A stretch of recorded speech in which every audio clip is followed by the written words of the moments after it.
नमस्कार। बात पते की में आपका स्वागत है। मैं हूं अखिलेश शर्मा। तो आज प्रधानमंत्री नरेंद्र मोदी अपने संसदीय क्षेत्र बनारस में थे, जहां उन्होंने कई परियोजनाओं का उद्घाटन किया, लेकिन बड़ा राजनीतिक संदेश भी दिया। पहला संदेश तो ये कि बीजेपी ने उत्तर प्रदेश के अगले साल होने वाले विधानसभा चुनाव के लिए औपचारिक रूप से अपने चुनाव अभियान की शुरुआत कर दी है, जिसकी अगुवाई आज खुद पीएम मोदी ने की। और दूसरा बड़ा राजनीतिक संदेश ये था कि पीएम मोदी ने जिस तरह से जमकर मुख्यमंत्री योगी आदित्यनाथ की तारीफ की, उसके बाद उन तमाम अटकलों पर विराम लगा दिया जिनमें यह कहा जा रहा था कि पीएम मोदी और मुख्यमंत्री योगी के बीच में मतभेद है। आज क्या क्या हुआ है इस पर हम विस्तार से चर्चा करेंगे, लेकिन लग यही रहा है कि मोदी को योगी पसंद है। आपको याद दिलाऊं कि कुछ एक महीने पहले की बात है, जब लगातार ये खबरें मीडिया में आईं कि पीएम मोदी और मुख्यमंत्री योगी के बीच में मतभेद हैं। यहाँ तक कहा गया कि जो उत्तर प्रदेश बीजेपी की वेबसाइट है, उससे मोदी का चेहरा योगी ने हटा दिया। फिर यह कहा गया कि तय किया गया है कि पीएम मोदी के चेहरे पर बीजेपी उत्तर प्रदेश का चुनाव नहीं लड़ेगी क्योंकि योगी नहीं चाहते।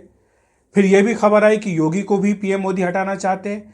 यानी ये तमाम खबरें या अटकल या अफवाह, जिनको आप जो नाम दें, ये लगातार पिछले 1-1.5 महीने से लखनऊ से लेकर दिल्ली तक आती रही हैं। लेकिन हम जानते हैं कि उसी के बाद बीजेपी की ओर से कहा गया कि योगी आदित्यनाथ के चेहरे पर ही बीजेपी चुनाव लड़ेगी। फिर योगी आदित्यनाथ दिल्ली आए, यहाँ वो खासतौर से पीएम मोदी से मिले, गृहमंत्री अमित शाह से मिले, बीजेपी अध्यक्ष जेपी नड्डा से मिले। उसके बाद वो वहाँ वापस गए और एक बार फिर से उन्होंने अपने काम शुरू कर दिया। तो ये पार्टी की ओर से स्पष्ट कर दिया गया कि किसी भी तरह का कोई परिवर्तन करने का प्रश्न नहीं उठता। उसके बाद अब आज ये दौरा हुआ है, जिसमें बनारस गए हैं अपने संसदीय क्षेत्र पीएम मोदी, और एक बड़ा संदेश दिया है। लेकिन ये संदेश आप बताएं, ये विपक्षी पार्टियों के लिए नहीं है, ये यूपी की जनता के लिए भी नहीं है। ये संदेश दरअसल उत्तर प्रदेश बीजेपी के उन नेताओं के लिए है जो योगी आदित्यनाथ के काम से खुश नहीं है, जो ये चाहते थे कि जिस तरह से असम में बीजेपी ने साझा नेतृत्व में चुनाव लड़ा, वैसे ही उत्तर प्रदेश में चुनाव लड़े, योगी आदित्यनाथ के चेहरे पर बीजेपी चुनाव न लड़े। उनके ऊपर यह आरोप लगाया गया कि वो एक खास जाति को नुमाइंदगी देते हैं, पसंद करते हैं, उन्हें वरीयता देते हैं, और दूसरी तरफ ब्राह्मणों की उपेक्षा की जा रही है, ये भी आरोप योगी आदित्यनाथ के ऊपर लगाया गया। लेकिन आज जिस तरह से पीएम मोदी ने एक के बाद एक, वो 6 पॉइंट हैं जिनको मैं आपको बताऊंगा, एक के बाद एक 6 पॉइंट ऐसे बोले हैं जिस पर कि साफ होता है कि पीएम मोदी को मुख्यमंत्री योगी पसंद है। पहली बात तो उन्होंने शुरुआत की यशस्वी, ऊर्जावान और कर्मठ मुख्यमंत्री बोलकर योगी आदित्यनाथ को। फिर उसके बाद जब वो उत्तर प्रदेश के ऊपर चर्चा करने लगे तो उन्होंने सरकार के काम की जमकर तारीफ की, जो इंफ्रास्ट्रक्चर का काम हो रहा है उसका जिक्र किया। और उसके बाद जब योगी पर बोलने लगे तो उन्होंने कहा योगी जी खुद ऊर्जा लगाकर विकास के कामों में गति देते हैं, बड़ी मेहनत कर रहे हैं, हर काम में खुद लगते हैं, हर ज़िले में जाते हैं। यूपी में कानून का राज है, ये पीएम मोदी ने कहा। उन्होंने कहा कि पहले यहाँ पर माफिया राज और आतंकवाद की खबरें होती थी, लेकिन अब माफिया राज और आतंकवाद पर कानून का शिकंजा है। फिर उन्होंने कहा कि बहन बेटियों पर आँख उठाने वालों को पता है कि कानून के शिकंजे से बच नहीं पाएंगे। फिर एक बात आगे बढ़कर उन्होंने बोला, पिछली सरकारों से तुलना करते हुए, कि पहले की सरकारों पर भ्रष्टाचार का, भाई भतीजावाद का आरोप लगता था, लेकिन अब की सरकार भ्रष्टाचार, भाई भतीजावाद से नहीं बल्कि विकासवाद से चल रही है। फिर वो कोरोना की जो हालत है उस पर आए, क्योंकि सबसे ज़्यादा गुस्सा बीजेपी के नेताओं में इसी बात को लेकर के था कि जो दूसरी लहर आई थी उसको ठीक से हैंडल नहीं कर पाए क्योंकि मुख्यमंत्री का सहयोग नहीं मिला। लेकिन पीएम ने इस पर भी अपना विश्वास मुख्यमंत्री योगी पर व्यक्त किया। उन्होंने कहा कि यूपी में सबसे ज़्यादा टीकाकरण हुआ, सबसे ज़्यादा जांच हुई है, सबको मुफ्त वैक्सीन मिल रही है, मेडिकल कॉलेज 4 गुना यहाँ पर बढ़े हैं, और साथ ही ये भी कहा कि यूपी ने कोरोना की दूसरी लहर को संभाला। तो ये एक तरह से हर मुद्दे के ऊपर पीएम मोदी ने योगी आदित्यनाथ की न सिर्फ तारीफ की है, बल्कि पूरे 10 में से 10 अंक योगी आदित्यनाथ को दिए हैं।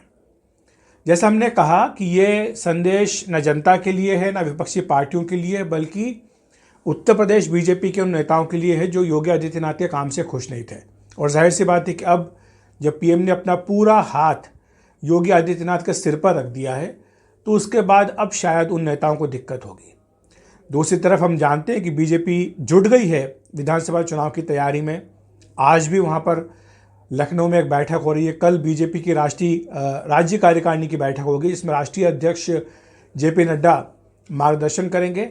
इसके साथ ही जो त्रिस्तरीय पंचायत के चुनाव हुए थे, इसमें पहले स्तर में बीजेपी नंबर 2 पर आई थी, बीजेपी को झटका लगा था, सपा नंबर 1 पर थी।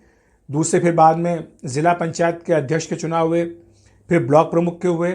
तो अब पार्टी ने ये तय किया है कि पिछले 2-3 दिनों से कार्यक्रम हर जगह चलाया जा रहा है कि जहाँ जहाँ पर भी बीजेपी के लोग जीते हैं इन त्रिस्तरीय चुनाव में, उनका सम्मान किया जाए। इसमें जो बीजेपी के सांसद हैं, विधायक हैं, उन्हें खासतौर से कहा गया है कि वो जाएं और वो इसमें मौजूद रहें।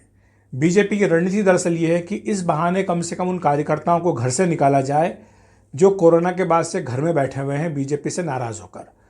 तो उनको मोबिलाइज करने के लिए यह अभियान बीजेपी ने चलाया है। इसके साथ साथ संगठन की गतिविधियां भी शुरू हो गई हैं। सरकार के स्तर पर भी कई सारे काम हो रहे हैं। जो हमें जानकारी मिली है कि आज ये जो पीएम का दौरा है, जो आप मेरे पीछे तस्वीरें देख रहे हैं जो बनारस की हैं, जिसमें ये फ़ोटो में आप देख रहे हैं कि योगी मोदी का अभिवादन कर रहे हैं, इस तरह की तस्वीरें आपको आने वाले महीनों में और ज़्यादा देखने को मिलेंगी। हर महीने पीएम मोदी यूपी का दौरा करेंगे और कोई ना कोई परियोजना का या तो शिलान्यास करेंगे या उसको जनता को समर्पित करेंगे।